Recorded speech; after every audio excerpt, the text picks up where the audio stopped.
Okay. Is everybody ready? Good. Good morning, and thank you all for being here for the DAO regular Monday morning press conference. We are here for two purposes, as always. The first is to go over data from last week and data on how we are doing this year in relation to gun violence. And the second is to speak about a special topic. Special topic here will be a particular and a very interesting conviction, a conviction that was obtained through the good work of one of our assistant district attorneys, Trey Flynn, who is here and will speak about the case. But it's also a story about how great video is at SEPTA. This is a case where the solid rock was video from SEPTA. It's a message that I think we have referenced before, but it's a pretty important message. Those cameras make you safe on SEPTA. Those cameras make it more difficult for people to commit crimes that have no consequences.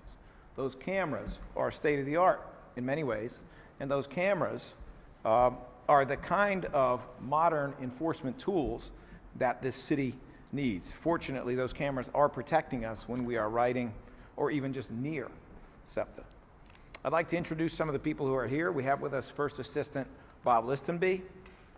We have ADA Bob Foster, who is an Assistant Chief of the DAO's Homicide Non-Fatal Shooting Unit. ADA Trey Flynn is here, as I mentioned before, whose good work got us the conviction in the shooting case that we are to discuss today. We also have Andre Nelson, who is a peer crisis responder with the DAO's CARES unit. As you know, the CARES unit provides specialized services during the first 45 days to the families of homicide victims. Mr. Nelson is actually a responder. He's one of the people who goes directly to address the needs of the family as soon as possible after there is a killing, and he will be speaking a little bit about his work and providing a report about how that work is doing, and it is ongoing work. We also have Deborah Watson-Stokes, who is a special advisor in the DA's office and does quite a bit of work around gun violence, who also advises on professional and career development.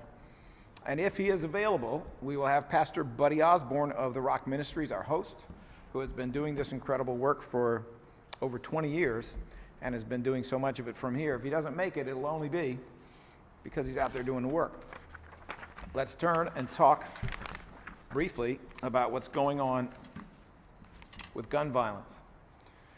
So as of midnight yesterday, Philadelphia saw 245 homicides to date, meaning on that date this year, 245 homicides. If we look back, what we see is that last year the number was 317. We're 245 today. Last year the number was 317.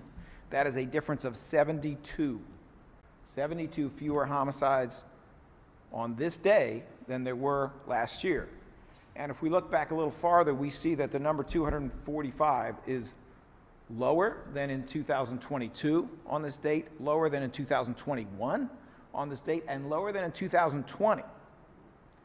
It is actually a number that is getting closer to the pre-pandemic years. You will all remember, I'm sure, that around March of 2020, things changed, and they changed, frankly, permanently in certain ways. That's where we are. We are at 72 fewer homicides as we end the 7th month of this year. Is that something to celebrate? Absolutely not. The levels of gun violence remain unacceptable both nationally and locally, but this is further confirmation not only that Philadelphia is improving and that we should be somewhat encouraged and work even harder at this improvement, but it's further confirmation that Philadelphia is improving more quickly than the rest of the country. As I've mentioned a few times, as of about a month ago, the national reporting in the Atlantic was that we're looking at a potential biggest decline in the history of the United States in homicides in 1 year, at least during the period it was recorded. And that looked like about a 12% reduction on average for 90 big cities. Philadelphia right now is at 23% in terms of a reduction. We have a long, long way to go, but it is fair to say that as we look at the pandemic period and what it has been what is represented, if we view that as a mountain, we are halfway down the mountain.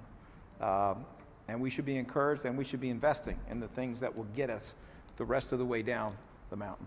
The number of homicides that occurred during the week of July 21st through July 27th, which is the usual period we cover, were 9. There were 24 non-fatal shootings that occurred during that period. During the same period, there were 140 gun-related incidents. Now that means both possession of illegal guns, but violent crimes committed with illegal guns. Both of those things, out of the 140 incidents, there were 92 arrests made by law enforcement, and of the 92 arrests made by law enforcement, the Philadelphia DA's office charged 91 of those cases as of that deadline.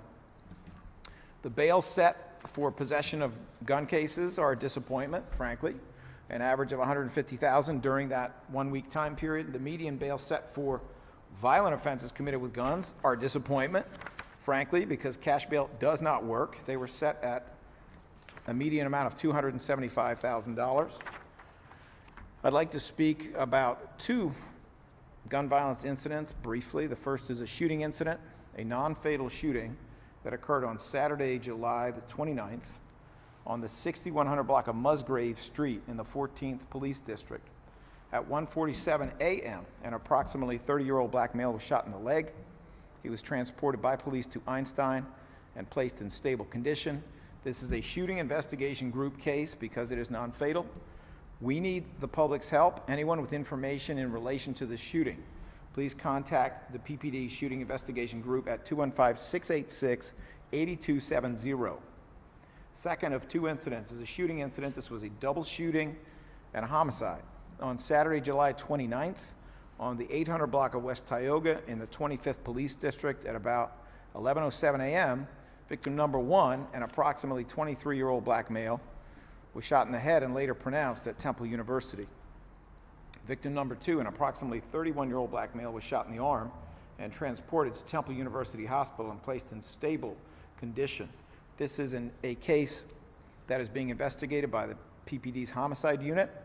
It is an ongoing investigation. Anyone who has information, please contact the PPD's homicide unit at 215-686-3334. As I mentioned earlier, we have Andre Nelson with us here today. He not only provides victim services support, but more specifically, he works within the CARES unit for the families of homicide victims.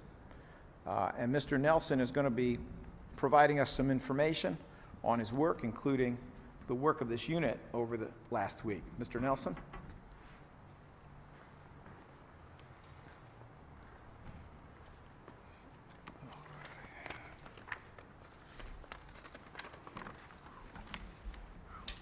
Assalamu alaikum and good morning to each and every one of you today.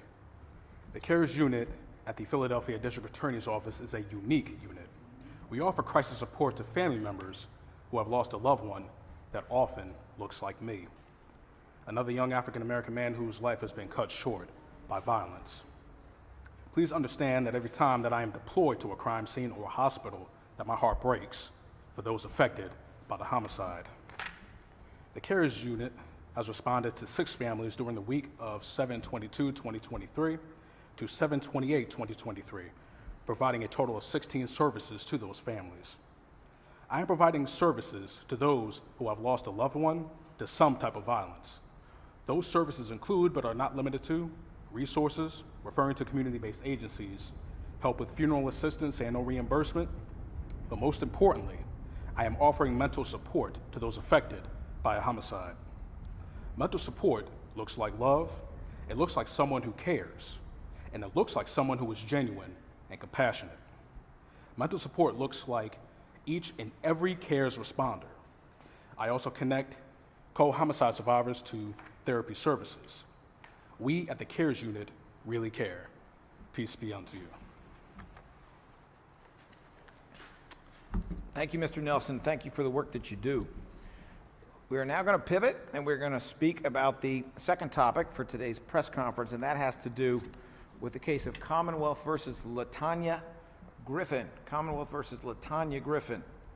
This is a case in which ADA Trey Flynn of the DA's office has just achieved a conviction in a shooting against LaTanya Griffin. This is a situation that Mr. Flynn will describe in more detail, but I want you to understand something about the kind of work that he does and the kind of work that we do all the time. There's a story I want to tell you, but I can't tell you. And the reason I cannot tell you is if I told you the whole story, it might pose some danger for family members of a victim. But it is a true story, and it's a story about Mr. Flynn. Bottom line here is Flynn was prosecuting another very serious gun violence case. And in doing so, that prosecution bumped up against a criminal organization that exists outside of this country and also exists in this country. It was absolutely crucial to protect family members in that case, family members who resided in a different country.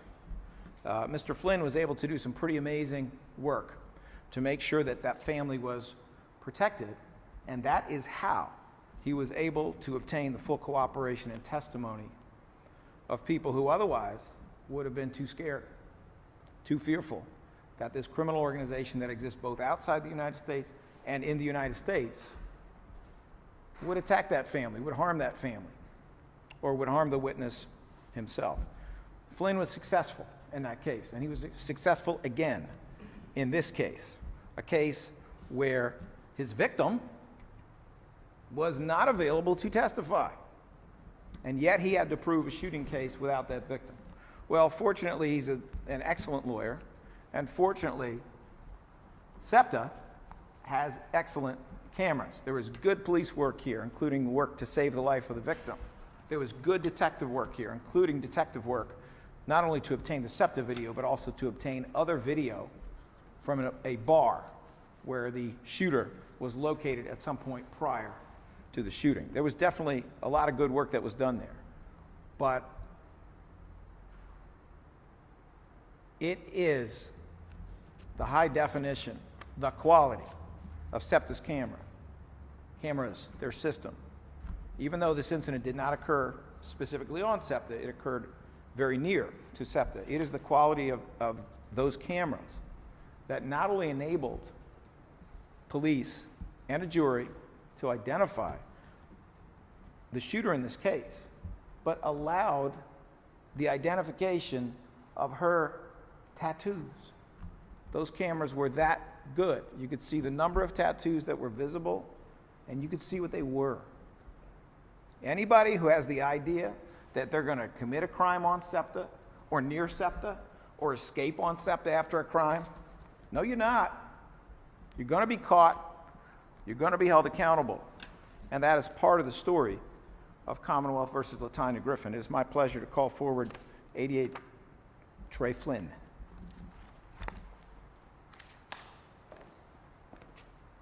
Thank you, DA Krasner. 10 days ago, a Philadelphia jury convicted LaTanya Griffin of aggravated assault and possession of an instrument of crime. This event happened on June 6th of last year, 2022, half a mile from where we're standing right now. It was on the corner of Wishart and Kensington. The video that DA Krasner referenced showed LaTanya Griffin exit Jack's bar sometime after 2:30 a.m. She walked past the Allegheny SEPTA station where clear video was captured of her. She met up with the victim in this case. They appeared to know each other. They walked down Kensington and eventually turned onto the 1800 block of Wishart. They're speaking for a little while. The victim disengages from LaTanya and walks to the corner of Kensington and Wishart. Then the video depicts LaTanya Griffin produce a gun in her left hand, walk towards the victim, screaming at him, where she fires once, striking him in the abdomen, where he falls, and she casually walks off the scene while smoking a cigarette. The victim was not cooperative from the beginning of the case, from his interview in the hospital. He was transported to Temple University by two SEPTA officers who deserve our appreciation, that being Neil Locke and John Nguyen. They scooped the victim and were able to transport him to Temple, where he received life-saving treatment from Temple emergency and trauma practitioners under the guidance of Dr. Pathak there. It's a tough case when the victim doesn't show up, but luckily good detective work filled that void. The video recovered from assigned detective Ralph Latcham, Justin Falcone, and Anthony Glaviano were integral in proving that this was in fact the shooter and proving what happened that night. I'd like to thank my supervisors, Joanne Pescator, Bob Foster, and Jeff Hutchinowski for trusting me with this case, as well as DA Krasner himself. Thank you. All right. Thank you, Trey. It would appear that we do not, at the moment, have Pastor Buddy Osborne. Should he show up, we'll give him the last word. Wouldn't be the first time he had the last word around here. However, at this point, we're going to go to Q&A. So, John Leonard, PHL 17. Do you have anything, sir? Okay. Tina Holgate, do you have anything? Okay, thank you. Chris Edmondson, 6ABC. Nothing? All right. Isabel Sanchez, Telemundo. Sí. Yes. I almost said sí. Yes.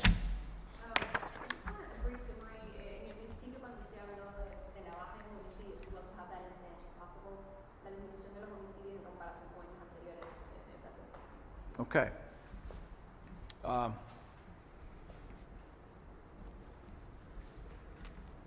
Claro que estamos todavía en una crisis sobre la violencia de arma. Sin embargo, hoy día estamos en un punto donde tenemos 72 menos homicidios que en el mismo día en el año pasado. Por eso lo que vemos es que están disminuyendo los homicidios y también están disminuyendo la cantidad de tiroteos que están pasando. Por eso tenemos que trabajar mucho, trabajar más duro para continuar mejorando la situación.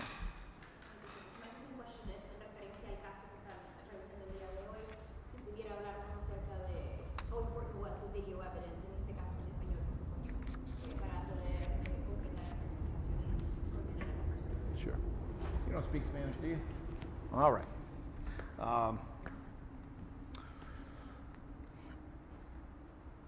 Quiero explicar que en este caso, el caso en contra de esta mujer, Latanya Griffin, el video que tuvo SEPTA, el tránsito público, el video que tienen es excelente y por eso se podía ver la cara de la persona que disparó y además de eso el tatuaje que tuvo se puede ver. Personas que han pensado en la comisión de crímenes en SEPTA van a tener consecuencias. Tenemos una cárcel por personas que van a hacerlo porque este video es excelente y en sí es capaz de ganar una convicción. Okay, thank you.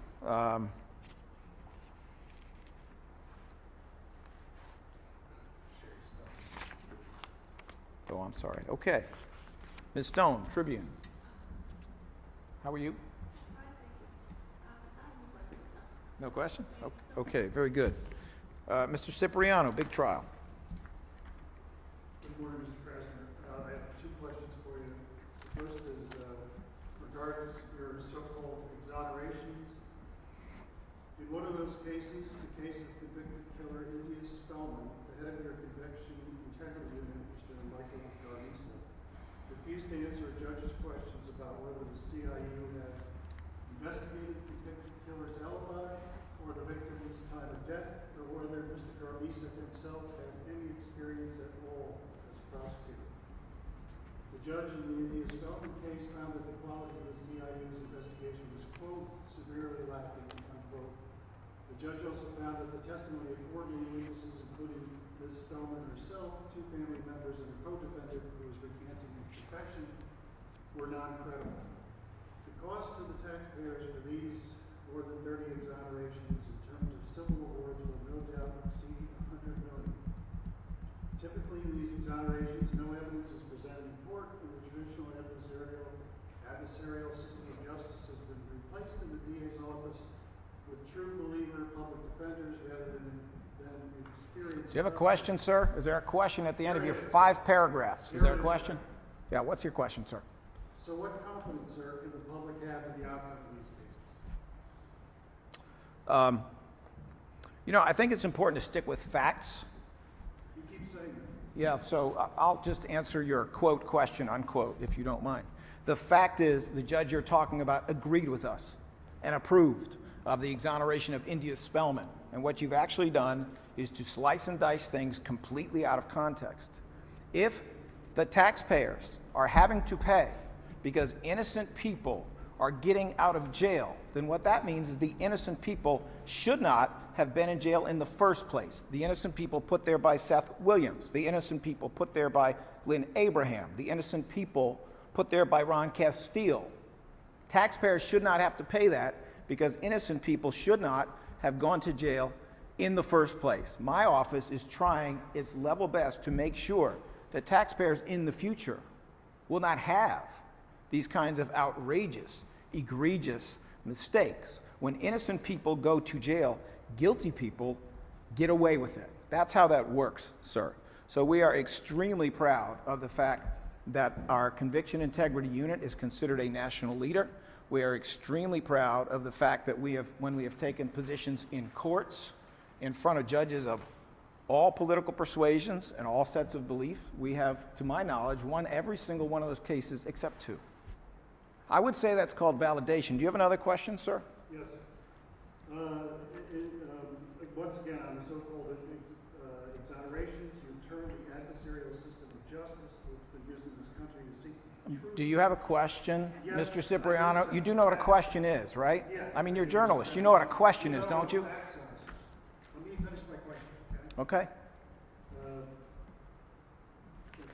By the way, that was but anyhow, okay. All right, so you turn the adversarial system of justice that's been used in this country to seek the truth for 300 years upside down and replaced it with a radical process that no one voted for, the machinations of which is kept hidden from the public. In your so-called exonerations, there is no testing of evidence, no cross-examination of witnesses, and no exhibits. Instead, the decisions about whether to reverse the jury verdict and free a convicted killer are being made by people whose main interests are freeing convicted killers and prosecuting police officers. So why should the public, Mr. Krasner, have any faith or trust in anything your office does? Well, all right. So let's just go right there, as long as we're going to go right there. Essentially, everything you just said is false. Essentially, every single thing. There's a tactic that our critics use, which I've referred to previously as a lasagna of lies, where basically what you do is you just keep saying false things so quickly that you layer them on top of each other, and there's no way for someone to actually go back and dissect them unless we have a slow motion replay. It is completely false that we don't use exhibits. It's completely false that we don't investigate these cases. It is completely false that we have turned anything on its head